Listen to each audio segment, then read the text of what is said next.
लेकिन मोदी जी और अमित शाह जी ने ऐतिहासिक काम किया।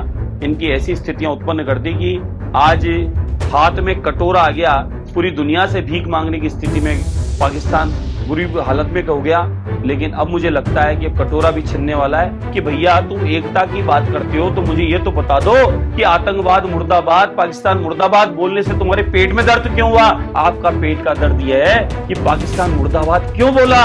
हमारी रिश्तेदारी खराब हो जाएगी कि यहाँ पर मुस्लिमों के साथ में अत्याचार हो रहा है। अरे मुस्लिम समाज को प्रधानमंत्री ने जितने मकान दिए तुमने दिए हो तो बता दो, जितने मान सम्मान दिए उतने तुमने दिए तो बता दो।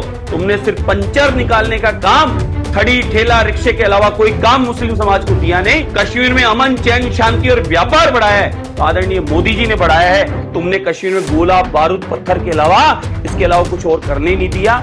इसलिए पहले अपने गिरबान में झांको। पूरे देश ने तुम्हें डिलीट मारा है, पूरे देश से तुम डिलीट होते जा रहे हो। बाबा साहब अंबेडकर को तुमने सदन में जाने से रोका।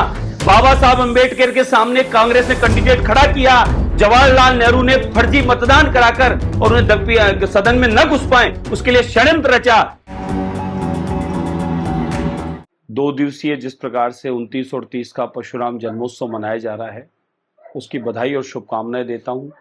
परशुराम जन्मोत्सव संपूर्ण भारतवर्ष में और विदेशों में जहां जहां भी मनाया जा रहा है, सभी संस्थाएं कई जन कल्याणकारी काम करती हैं, जिसमें कोई प्याऊ की, कोई शरबत की, गौ सेवा की, कोई ज़रूरतमंदों की सेवा की, कोई फल वितरण की, कोई गर्भवती माताओं की, बहनों की सेवा की। और यही सेवा के प्रकल्प से परशुराम जन्मोत्सव मना रहे हैं। भगवान परशुराम जिनका चरित्र स्मरण तो लोग क्रोध से करते हैं, फरसे से करते हैं, लेकिन उसके पीछे का भाव क्या था? उसके पीछे का भाव था कि जहां भी अधर्म होगा, वो कोई भी व्यक्ति हो, वो राजा हो कि अन्य हो, कोई भी व्यक्ति अधर्म का तात्पर्य पापाचार कर रहा होगा, आम जनता पे कहीं अत्याचार कर रहा होगा और उनकी कामनाओं के अनुरूप नहीं उतरता होगा, जिस कामना से उसे चुना जाता है, उन सब पर उनका फरसा चलता है। और ब्राह्मण और परशुराम जी को मानने वाला सर्व जातीय सर्व समाज का हित करने वाला होना चाहिए, क्योंकि ब्राह्मण पर्टिकुलर एक जात नहीं, ब्राह्मण तो सब जातियों में सम्मिलित है। सारी जातियों में ब्राह्मण का काम होता है, सारी जातियों में उसका समानता से काम करने का स्वभाव होता है। पुरानी परंपरा है, गुरुकुल हुआ करते थे, जब न कॉलेज थे न स्कूल थे। उन गुरुकुलों को कौन चलाता था? ऋषि लोग चलाते थे, ऋषि ब्राह्मण लोग चलाते थे। ब्राह्मणों के माध्यम से वे गुरुकुल चलते थे और उन गुरुकुलों में सभी लोग अध्ययन करते थे और सबको शिक्षा का अधिकार दिलाने का काम ब्राह्मण समाज ने दिया और ब्राह्मण समाज सबको शिक्षित करके आगे लाने का काम किया। इसलिए ब्राह्मण समाज सब जातियों में सम्मिलित है और सब जातियों में सम्मान भी इसीलिए है कि उन्होंने ज्ञान देने का काम, ज्ञान के प्रचारक काम और सबको मुख्य धारा से जोड़ने का काम किया। इसके लिए विशेष लोग सम्मान देते हैं। बहुत दुखद घटना है पहलगांव में। पिछले बार हमारे सैनिकों पर जिस प्रकार से शहीद किया, उनको हत्या कर दी गई और उसका बदला आदरणीय मोदी जी ने बहुत अच्छे रूप में लिया। पुनः फिर एक आतंकी घटना हुई, 26 निर्दोष लोगों को मार दिया गया और अब तक एक चर्चा थी कि आतंकवाद का न जात न धर्म है, लेकिन उन आतंकवादियों ने जात और धर्म भी बताया। हो सकता है इसके पीछे कारण हो कि भारत में जिस प्रकार से मुस्लिम समाज भारतीय जनता पार्टी के साथ हुआ है, मुस्लिम समाज भारतीय जनता पार्टी को मतदान दिल्ली में और कश्मीर में दिया है, मुस्लिम समाज 3 तलाक वक्फ बोर्ड के संशोधन से प्रसन्न है, मोदी जी का धन्यवाद कर रहा है। हो सकता है कि कहीं वह मनमुटाव करने के लिए भी ऐसी हरकत की हो और यह भी हो सकता है कि पाकिस्तान का इसके पीछे कोई षड्यंत्र हो। लेकिन मुझे विश्वास है आदरणीय मोदी जी पर, हमारी केंद्र सरकार पर। देखिए 370 हट नहीं पाएगी, ये सबने कहा था, लेकिन बड़े शांतिपूर्वक हटी। उसके बाद अमन चैन शांति हुई। कश्मीर की केसर की खुशबू पूरी दुनिया में फैली। पर्यटन ऐतिहासिक रूप से कश्मीर में आया। कश्मीर में युवाओं के हाथ में रोजगार आया, विद्यार्थियों के हाथ में कलम आई और माताओं बहनों का सम्मान बढ़ा। अन्यथा कश्मीर में ये स्थिति थी कि व्यापार नहीं था, बच्चों के हाथ में गोला बारूद और पत्थर थमाए जाते थे और ये विदेशी आतंकवादी आतंकवादी संस्थाएं, ये ताकतें कश्मीर का माहौल खराब करते हुए पूरे देश में माहौल खराब करने की योजनाएं बनाती थी। लेकिन मोदी जी और अमित शाह जी ने ऐतिहासिक काम किया, चाक चौबंद कर दिया। परिंदा पर नहीं मार सकता आतंकवादी क्या है। इनकी ऐसी स्थितियां उत्पन्न कर दी कि आज हाथ में कटोरा आ गया, पूरी दुनिया से भीख मांगने की स्थिति में पाकिस्तान बुरी हालत में हो गया। लेकिन अब मुझे लगता है कि अब कटोरा भी छिनने वाला है, कश्मीर पूर्णतः बर्बाद होने वाला है। और आने वाले समय में कश्मीर के इस दुर्घटना के बाद मुझे मेरे आदरणीय अमित शाह जी और मोदी जी, जिनको हनुमान जी के रूप में मैं देखता हूं, कोई ना कोई इनको रगड़ रगड़ के जवाब मिलने वाला है। ये मुझे पूर्णतः विश्वास है। हमें इस समय संयम बना के रहना चाहिए। पूरे देश के, क्या हिंदू हो, क्या मुसलमान, क्या अन्य हो, सबको सामूहिक संगठित होकर एक आवाज में आतंकवाद मुर्दाबाद, पाकिस्तान मुर्दाबाद और आतंकवाद का सफाया होना चाहिए। इसी वाक्य के साथ मोदी जी के साथ, अमित शाह जी के साथ खड़े रहना चाहिए और आंतरिक एक सबको एकता के साथ संदेश देना चाहिए, ताकि मोदी जी जो फैसला ले उसमें हम सब साथ उनके रहें, खड़े रहें और आने वाले समय में पाकिस्तान को और आतंकवादियों को और आसपास के इस प्रकार की दुर्घटना करने वाले को सबक मिल सके। रफीक खान और अमीन खान, इन दोनों ने एक षड्यंत्र रचा।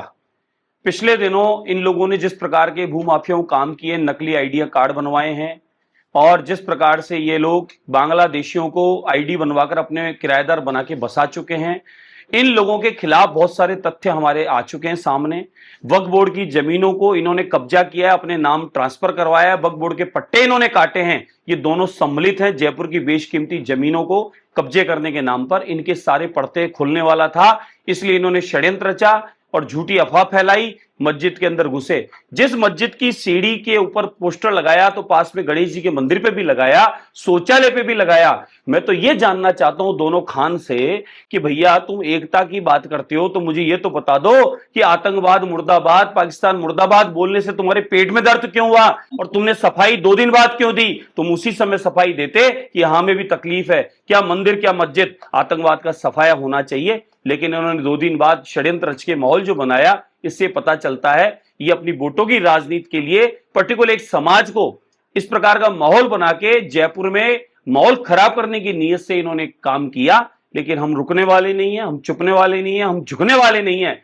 ये जिस प्रकार के षड्यंत्र रच रहे हैं देश को काटने, तोड़ने, बांटने के, ये हम सफल नहीं होने देंगे और हम लोग सामूहिक रूप से आतंकवाद के खिलाफ खड़े रहेंगे। और ये लोग जिस प्रकार के झूठे षड्यंत्र बनाकर माहौल खराब करके भड़काने का काम करते हैं, बल्कि इन पर केस चलेगा देशद्रोह का। रुकिए, ये आने वाले समय में समय बताए। सीढ़ियों पर, बरामदे पर कब्जा किया हुआ है। हमने ये तो नहीं कहा तुमने कब्जा करके वहां पर क्यों, रोड के ऊपर फुटपाथ पे हम लोग लगाएंगे, उसमें पेट दर्द होने का क्या मतलब है? कहीं लगाएं हम, हमारे को तकलीफ है, आपको तकलीफ नहीं है। मैं समझ गया आपका पेट का दर्द।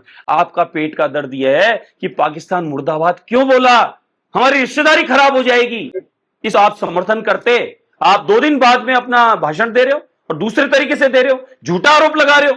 आपके सीसीटीवी कैमरे की फुटेज बता रही है कि इस पहली सीढ़ी, दूसरी सीढ़ी, आपकी मस्जिद प्रारंभ होती है 6ठी 7वीं सीढ़ी के बाद से, चप्पल जूते ऊपर तक खुले हुए हैं, हाथ धोने का भी उससे ऊपर और बना हुआ है। लोगों को कितना झूठ बोल के गुमराह करोगे। मुस्लिम समाज भी अब समझ गया है, तुम लोग राजनीति रोटियां सेकने के लिए जो षड्यंत्र रच रहे हो, उसे मुस्लिम समाज भी अब तुम्हारा साथ देने वाला नहीं है। तुमने अफवाह फैलाकर, धक्का मुक्की की अफवाह फैलाकर, मस्जिद में घुसने की अफवाह फैलाकर तुमने इकट्ठा किया।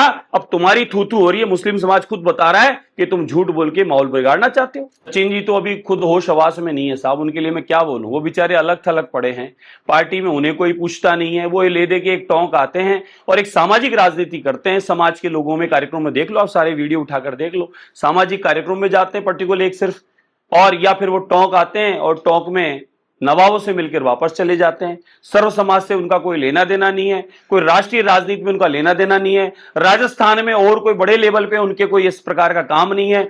अभी टोडासरा की एक अलग पार्टी चल रही है और सचिन पायलट साहब की अलग पार्टी चल रही है। जूली साहब बेचारे एक अच्छे बोलने वाले, अच्छे काम करने वाले थे, उनको आगे लाने में इनको बार बार व्यवधान उत्पन्न कर रहे हैं। और इसी प्रकार से गहलोत जी हैं, वो बिल्कुल अभी अपने आराम फरमा रहे हैं, उन्हें राजनीति से कोई लेना देना नहीं, वो समर्थन अभी कर नहीं रहे हैं। आप देखो कांग्रेस की क्या हालत है, आंतरिक कलह ऐसा है कि साहब कार्यक्रमों में भी अलग थलग होते हैं और आपस में भी एक साथ बैठ के बात नहीं कर पाते, तो उनकी बात का इतना मायने नहीं रखना चाहिए। उनकी जिम्मेदारी एक टोंक है, टोंक में नवाबों की सेवा है, वो अपनी कर लें, वही बहुत है। बताऊं, कांग्रेस वाले पहले उस पुस्तक को पढ़ो और उस पुस्तक में, संविधान की ओरिजिनल पुस्तक में भगवान राम का भी उल्लेख है, भगवान बुद्ध का भी उल्लेख है, यानी बुद्ध यानी शांति।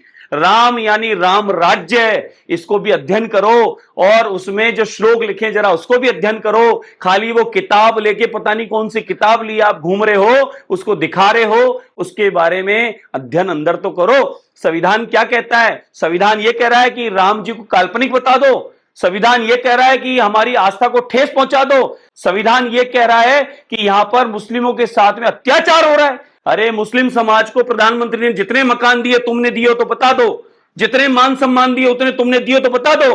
तुमने सिर्फ पंचर निकालने का काम, खड़ी ठेला रिक्शे के अलावा कोई काम मुस्लिम समाज को दिया नहीं।